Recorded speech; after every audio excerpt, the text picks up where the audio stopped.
In this Golf University tip from the pro, I'm with Shane McHenry at Murray Downs Golf and Country Club, where he's going to teach us how to spin our bunker shots. But before we start, remember to subscribe and hit the bell icon below so that I can notify you every time a new episode is released. Plus, at the end of this video, I'm going to teach you how to lose 4 shots or more from your handicap in 3 months or less. But before I do, let's find out how to spin our bunker shots. This tip from the pro brought to you by Golf University, the world's premier golf improvement program. Okay, so we're here in the bunker, we're here in the green side bunker, and we're talking about how to spin your bunker shots. First of all, you need a tremendous amount of talent. No, you don't. You do need the right equipment. You need a ball that's actually receptive to spin and not a distance golf ball to begin with. But basically, when it comes to spinning your bunker shots, it's simply this: the closer you hit to the ball, the more spin the ball's going to get. The further behind the ball you hit in terms of where you strike firstly into the sand. So if you strike a long way behind the ball, but you've got enough effort to actually get it out, well, it's not going to spin a lot because there's going to be a whole bunch of sand between your ball and club face, which will not produce any backspin. It'll just end up floating out and then rolling, much like a plug lie comes out almost with a feeling of topspin on it. So to hit closer to the ball, well, we almost need a bit of a tip. So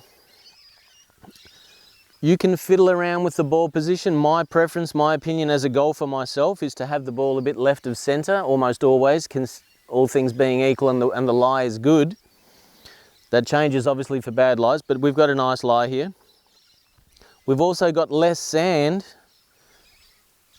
on this shot as opposed to this one, which has got a lot more fluffier sand around it. So lots of fluffy sand isn't really great for spin. A cleaner, tighter lie is much more receptive to spin because there's more chance that you're going to get less sand between the ball and the club face, which results in more spin.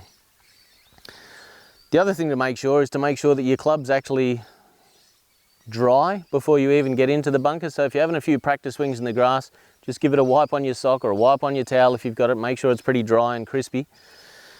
But we basically want to hit nearer to the ball.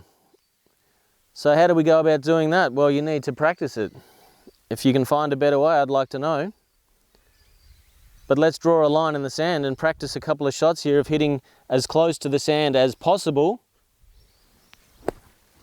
Okay, so that was probably about so far. That was probably about maybe 3.5 inches behind. That's not going to spin a great deal. Let's go a little closer to that line here.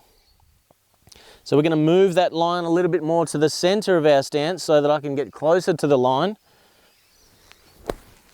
There we go. That was about maybe an inch and a half behind it. So that's going to spin a lot more as opposed to something that's that much behind the ball. So let's have a go at the golf ball here, and we're actually going to try and hit a little bit closer to it if we can, because we have got a short position flag here. We haven't got a whole bunch of green to work with, so we do want to actually spin it if possible. The lie's not that super duper that we can throw it up in the air so high and don't have to worry about spin. So if I would normally play the ball position this far left of my center in terms of my feet or sternum, then I'm going to actually shift the ball a little closer to the middle in the attempt to hit a little closer to the ball, which should result in more spin. So as per usual, we're still going to open the club face.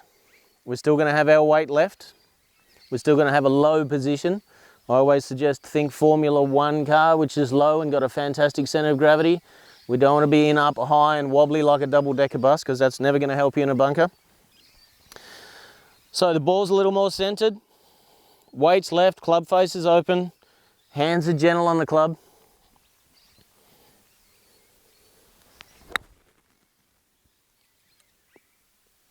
Now that definitely spun because I've actually hit sand and ball. So it didn't make that general thumpy noise that we might like from a standard bunker shot.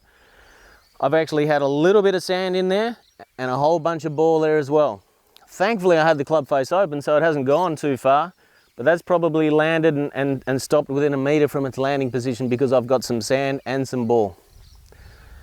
I hope this helps you in getting some more spin out of your bunker shots, but the basic premise is to hit close to the ball so that we can get less sand in between the club and the ball. I hope that helps you with your confidence. Follow that tip with the line, practice it, go out and give it a go on the course. We hope that helps you with your confidence and your consistency of spinning the ball. Well, there it is. I hope you enjoyed this Golf University tip from the pro. Remember to ask a question in the comments below if you need even more help, and feel free to share this video with your golfing friends. As promised earlier, I want to help you easily and effortlessly lower your handicap by 4 shots or more. So I want to invite you to join our Search for Scratch program, which has been designed to help you find out how good a golfer you can become if you are trained with the best coaching model, practice plan, and course management system, all whilst developing a champion golfer's mindset.